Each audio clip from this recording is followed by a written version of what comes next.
Hello, I'm Valentina Kozlova, former principal dancer of the Bolshoi Ballet and New York City Ballet, also co-founder of VKIBC competition and founder of Valentina Kozlova Dance Foundation. In the program Pulse on Dance and Science of Movement. Let's get started. And today our guest, wonderful Melanie Person, co-artistic director of Alvin Ailey School. Hello, Melanie. Hi, Valentina. Nice to see you. Nice to see you too. So, Melanie, we all know that Alvin Ailey had incredible presence and created this fantastic organization which had magnetism, spirit, energy. Do you believe that his spirit is still kept the way it was when he created, and especially that some of the students and perhaps members of the faculty directly didn't work with him? I think the organization, the Ailey organization in general, does a very good job to keep Alvin's legacy alive, his mission, his values, his core belief that dance is for everyone. And so it's sort of in the ethos of the environment. And so when someone comes in new to Ailey, whether they had trained when he was alive or danced in the company when he was the artistic leader, there's an onboarding. So you get a sense, you begin to know the man, even though you physically don't. You sort of understand what he was all about.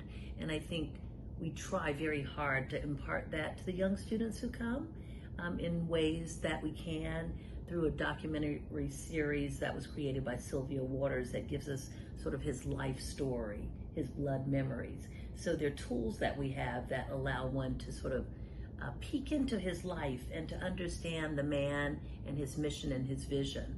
And I think that's what helps us keep it alive. So I think, I do believe that what I hear now, that you're so lucky because there was Alvin Ailey. Like, I was mesmerized when he just walked into the studio, and yes. It just he awoke every single sense in my body, because I never seen such a magnetism. That's what I remember. And you have archives. Right, yes. While in classical ballet, we struggle with that. Right. So I think you're in a better position. I think it was, I don't know that anyone had that in mind, that they should be, videotaping at the time, but they did. So we have those videos available. So there's archival material. And so one can go and look and see and sort of understand the man. And then there are written notebooks where he wrote down what he was thinking about. Thoughts about a school, thoughts about his choreography, thoughts about dancers, and even thoughts about life and art in general. So there are, there are tangible things that we can actually relate to and learn from. Fascinating. Your opinion. How sociologically the Ailey company and the school faced and embraced or didn't changes which happened to all of us worldwide, especially pre-pandemic, of course, pandemic, Black Lives Matter. Do you feel that here students and artists, they got more sense of identity and follow, for example, Alvin Ailey mission? Because the founder's mission has been rooted in the fact that dance belongs to everyone. So this idea of inclusivity, representation has always been at Ailey. So maybe more amplified during the time of, the Black Lives Matter movement. Certainly we faced challenges during pre-COVID and COVID times with the changing dance landscape and the inability to be in spaces and performing. But I think at the heart of it, we were able to remain true to ourselves and just to keep advancing with that. We didn't really have to change anything because everything was already here.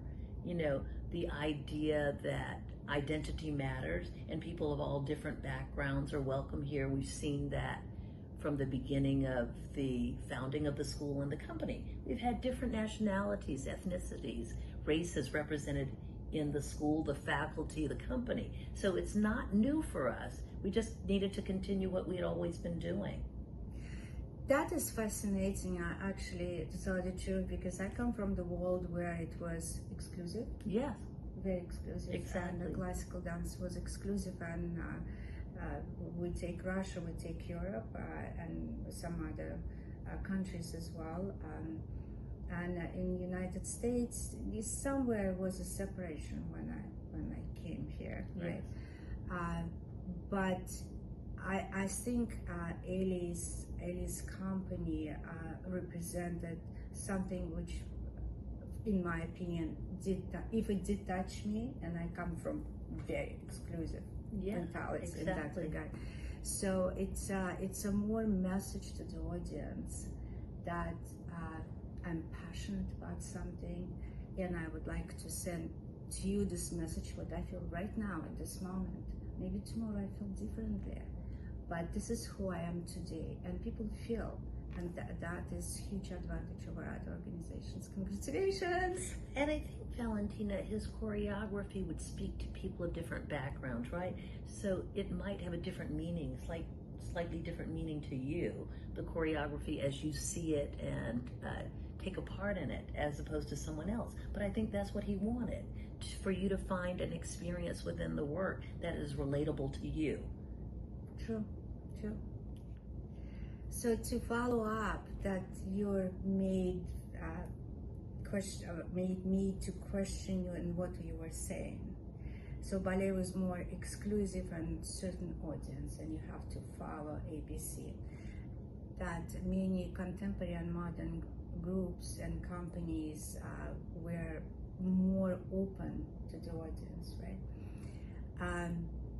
One of the reasons I came here, because I've seen Alvin Ailey and I've seen ballerina, I've seen Krenko in Moscow when I still was at the school, and then Bolshoi Ballet Company, and it was a kind of revolution in my head, because movements were free and more just gave a lot of messages, and I want to be part of it. So when I came to this country, first thing that I started to go and see performances of contemporary companies, and also going to small clubs, jazz. I discovered jazz here. I mean, I knew jazz existed, of course, yes, but actually sit in the atmosphere, for example, in a small group at the time, everybody in a small room, everybody were smoking, drinking. Yeah. I didn't smoke or drink, so sit in all of this, but it gives you a certain atmosphere of American culture. So you take all those small stages, yes, small studios, small clubs, and in my mind, it was, this is America. Yeah. That's what is so fascinating. Do you feel that what I said, that does, or you were born? Well, I was born here, but I understand what you're saying. I'll think about dance, and I think, and clubs, and there's sort of a culture around, right. Institutions, spaces, places, and so I think you can experience a lot of that in America. Certainly in a city like New York you do, right?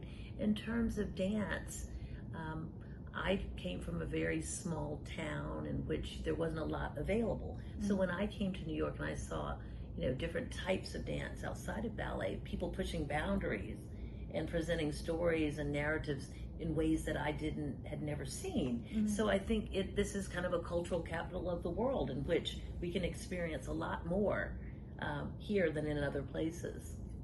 So we're talking about freedom. Yes, that's right. And we don't want to give up this freedom. No, we don't. We're not going to. We are not going to. Melanie, last time we met, we talked about fragility of connection or the bridge between training in students and becoming a professional dancer in all stabilities. So I personally see this a lot, especially in the United States. There's no connection to nurture, for example, young artists to become professionals, and not just for 2-3 years you're a star and all of a sudden you emotionally cannot handle, because it takes a lot to have longevities in a dance world. How do you feel about what should be not done, and how would you address? I think we have to think about the care of the individual at large, sort of beyond the training, beyond the studio practice. And what does that mean? So we know we have like physical therapists for the body, and maybe nutritionists who are helping them address, how to stay strong and healthy while eating. But I think the mental aspect is one that we're more challenged by now. Mm-hmm. And so I think we need either sports psychologists or people who are former dancers who have degrees in psychology, who understand the dancer's mindset, because I think it's quite specific in like the way we're driven or wired, if I could simplify that, which I can't. But I think, how do we know we have the discipline, and we have to have sort of the wherewithal to undertake the rigor and the requirements of the training, but how do we kind of face the criticism, right? The feedback. And that's not an easy thing to take. So how do we develop the resilience to continue and forge ahead, even when circumstances don't seem ideal? So I think it's about understanding the psychology of the dancer and finding individuals who can support that. And those probably aren't the teachers and the directors necessarily. They're experts in those areas. So I think we have to do more to support the dancer in those ways if we're going to get the outcome that we desire. Perfect answer. I come from that world, when they train you psychologically to sustain. Yes, yeah. So there's a certain tools that were applied on us, and I can't say, like, people think, for example, dancers' life is fantastic and all rosy, and even principal dancers, right? No, it's a hard climb, and you go high, and they specifically will drop you down for a while. Yes. So train you to sustain and go further up. Yes. So I went through all of that. Yeah. Well, see, that's very different, and I think we need that type of system here. Yeah. And maybe some places are slowly trying to develop that, but not enough yet. Mm-hmm. So we're going to do it. We're going to do it. Okay. Thank you so much. Great. That was good. Yeah.